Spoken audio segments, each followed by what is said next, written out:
we're doing our Sister Wives recaps. We're doing something kind of odd, which is we are doing Sister Wives Season 9, Episode 1, Part A.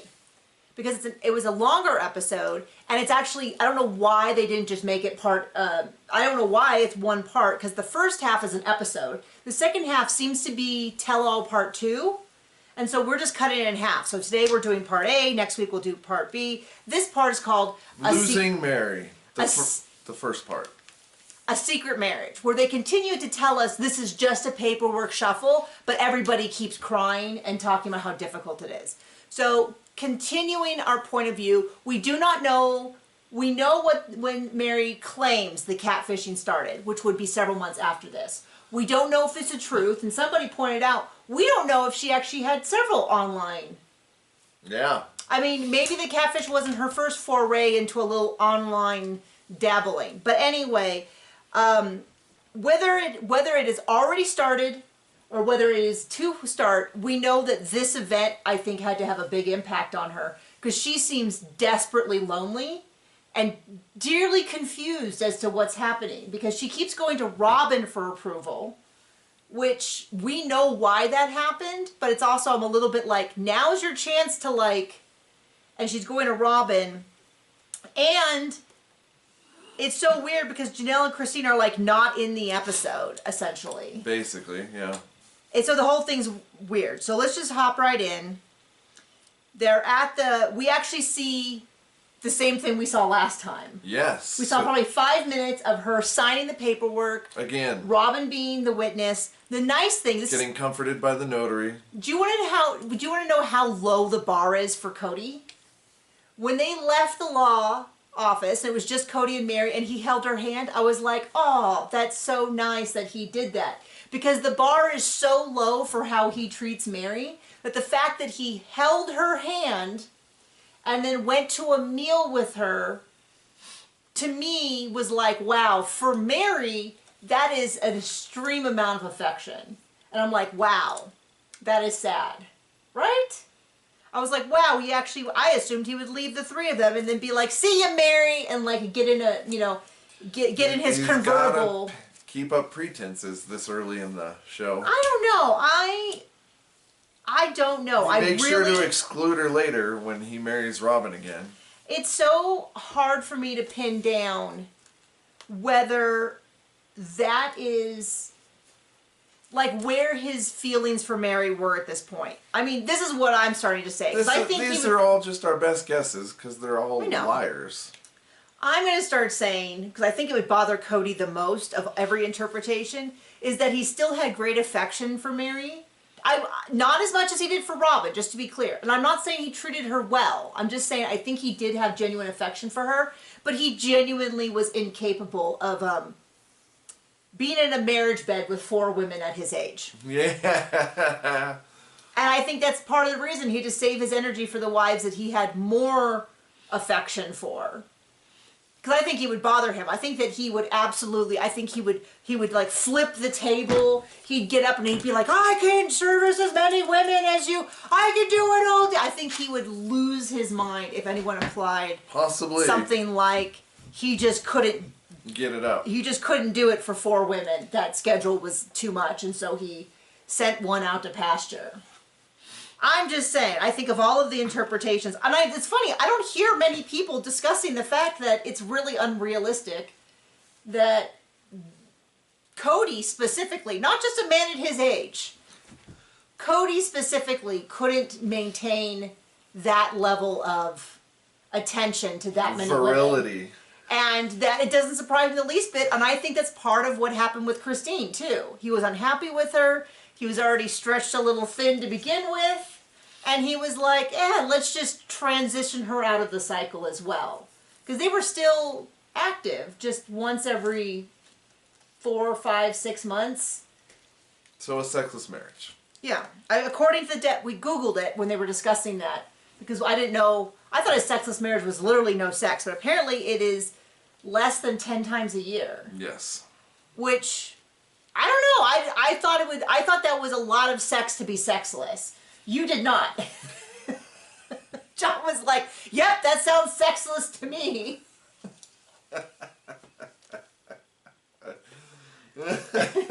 We go on our morning. Wouldn't know. Haven't had that. We go on a. This is how our morning walks go. We have these long discussions, and I'm like, really? You don't think 10 times a year seems like if somebody said they're in a sexless marriage, you're thinking I'm thinking like they literally. Anyway, I don't know. Hit us up in the comments about whether you think that's a lot or a little. If you feel personally called out. Yeah. Sorry. Anyway, okay. I forgot. Now I'm laughing so hard. We see the signing again. He does hold her hand on the way out. They go out to dinner. Okay. We get a little update. Robin's talking to the lawyer in Montana, where the parenting agreement was made. And they're waiting for the divorce decree to come back as finalized. So they have signed it in 5 minutes. Yeah, well, according to the show, it's 5 minutes. So then, Robin and Mary and Cody are in the backyard, and this is when I started going. It's so weird to me. Maybe Janelle and Christine didn't want to be there. Oh, this is by design. Well, this is a couple of different times. Yeah, no, I know it's by design, but I mean, like, I will open the option that. This is an area I'd like for Christine, Janelle, and Mary to revisit and see if they have stuff they want to share that they were putting on a happy face for, especially Christine. I can see Janelle. Janelle is pretty, to me, open about her hesitancy. Well, not open about it. She's pretty good at stuffing it down and then not making a big deal about it. Yeah, but you know it. Whereas Christine is like, yay, unicorns and sparkles. And I think she might have more concerns than she's letting on. But anyway, Mary, Robin, and Cody are sort of catching up. Mary's like, I'm going to let you know when it's finalized. And then Robin's like, I want you there for our thing. I want you there. I think it's a great show of unity. I want my kids there because it's about their adoption. And I want your child, and I definitely don't want the other kids. She didn't say that. But that comes up next time. Oh, that got added? That got added later. And Mary's like, no, I think it's really uncomfortable. I think it would be better for me just to not know. It's just a paperwork shuffle. I don't need to know the time. I don't need to know the date. I don't need to know anything. And then she's like, well, no, we can make it like a party. And then she's like, well, I do know a miniature Elvis. And Cody does briefly speak up to say no miniature Elvis. That kind of thing. But otherwise, Cody says nothing. He's listening, but he is not saying a word. And Robin is like really hammering at Mary. And I was like, geez, lady, just back off and be like, you know what?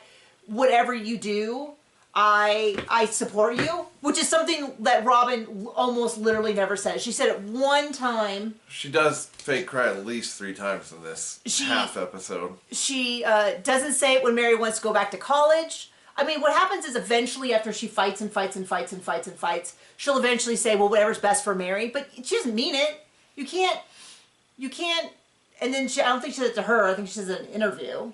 But now it's the same kind of thing. She's fighting and fighting. Mary has to be there. We started this together. We have to end this together. Okay.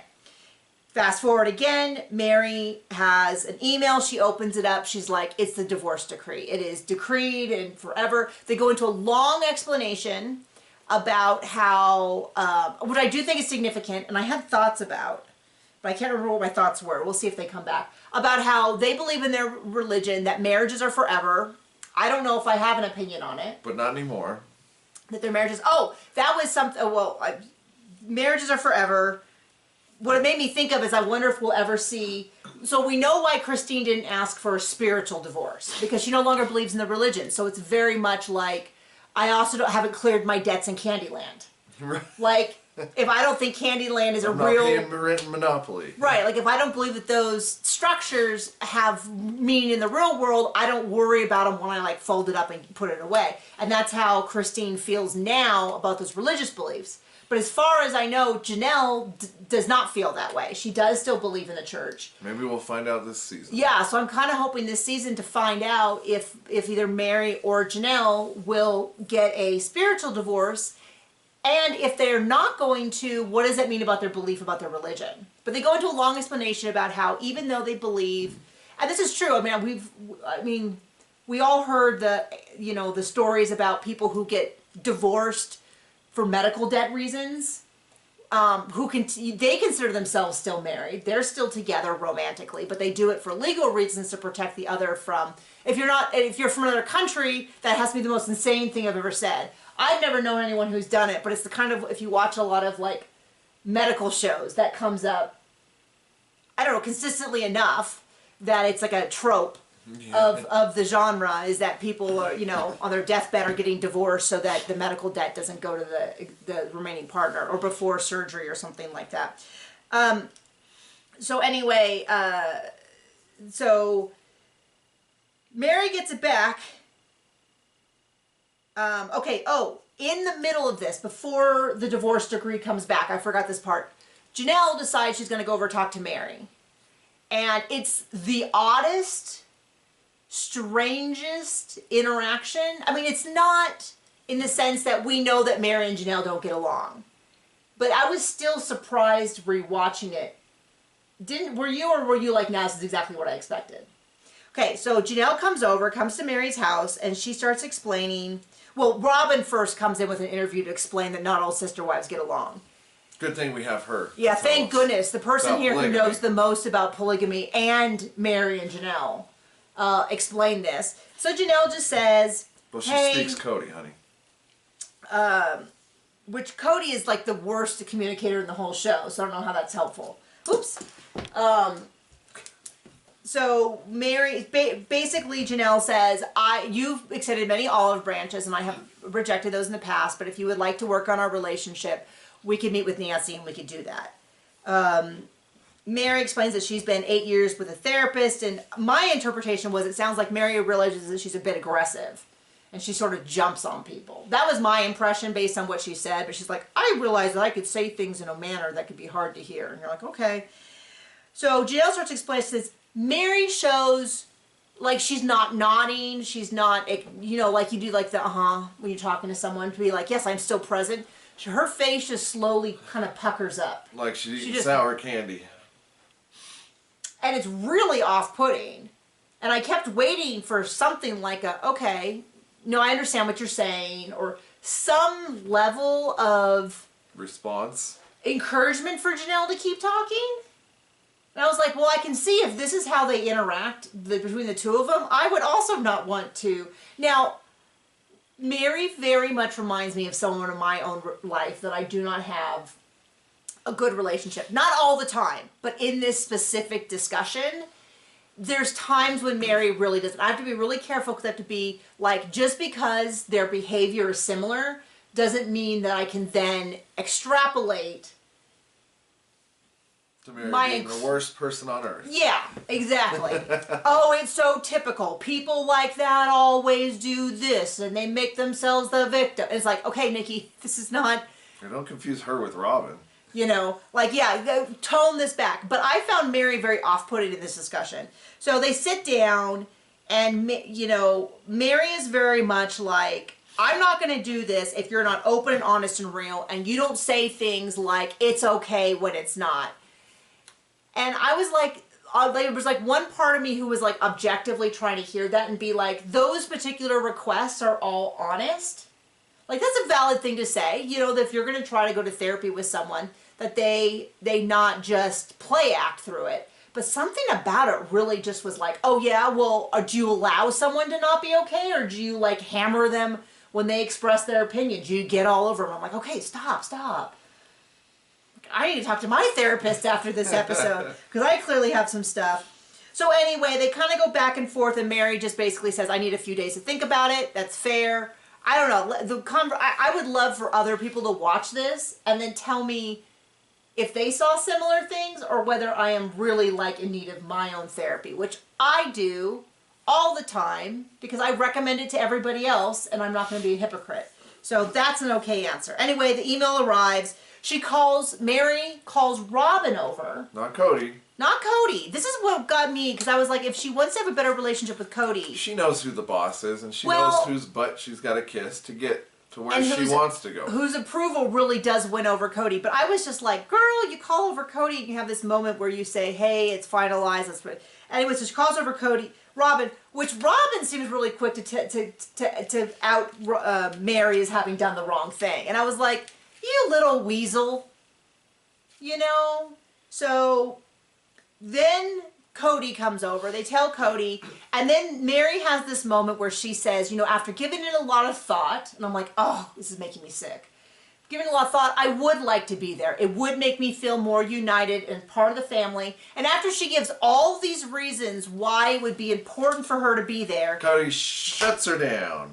He does. And I'm like, why didn't you say this when Mary was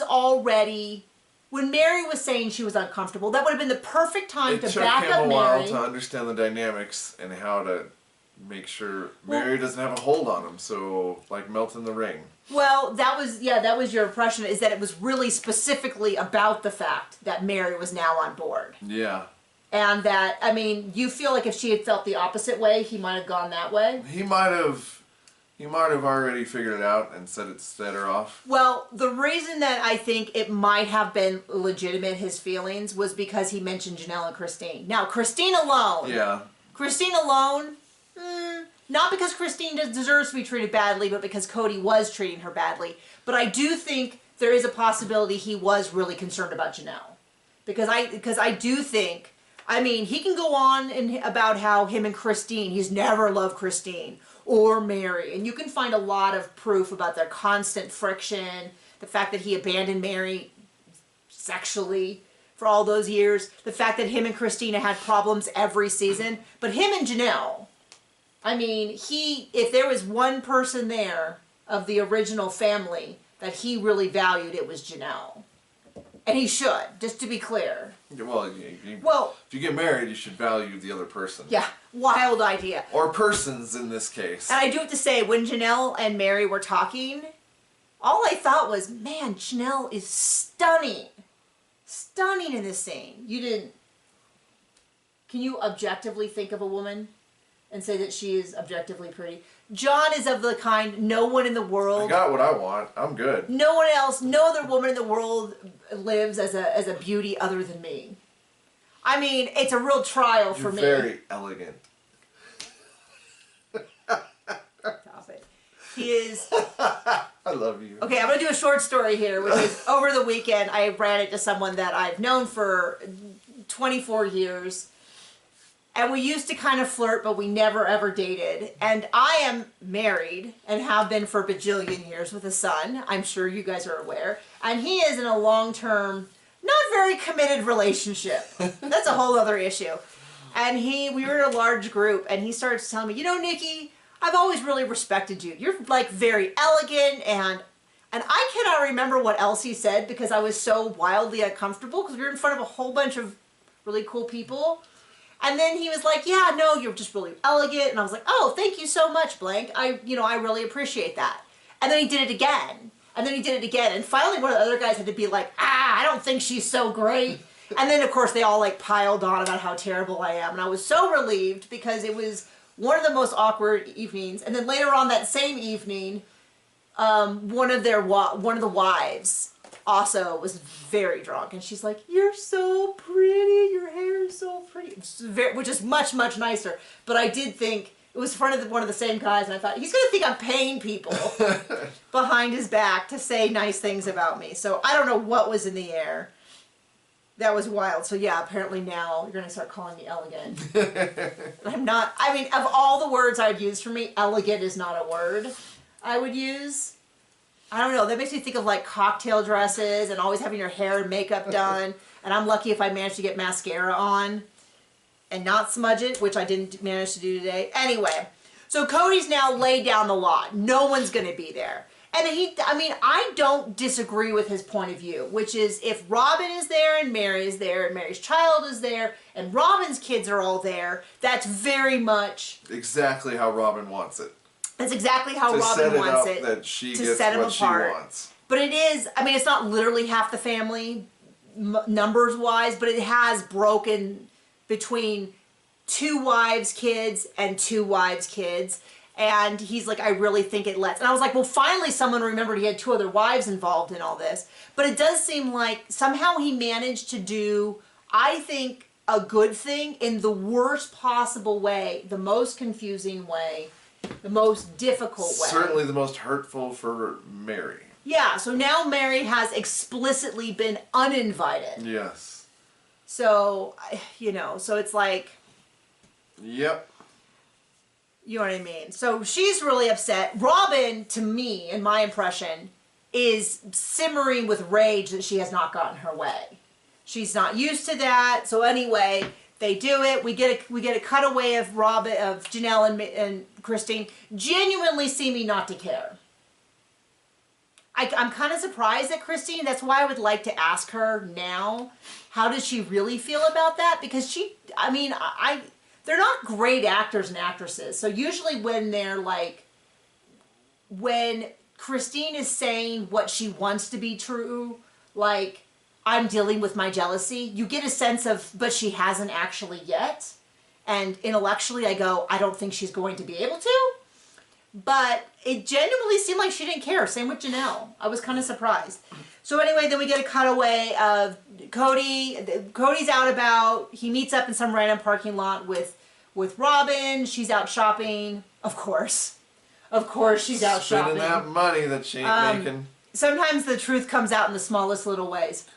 So they meet up. They're going to go. She's still simmering that Mary's not there because she feels Mary's there. They go, and he's very much like, this makes me feel icky. He reiterates many times this episode how he loves Mary, and of course we roll our eyes every time, because it's like, in 5-10 seasons you're going to claim you never loved her. Right.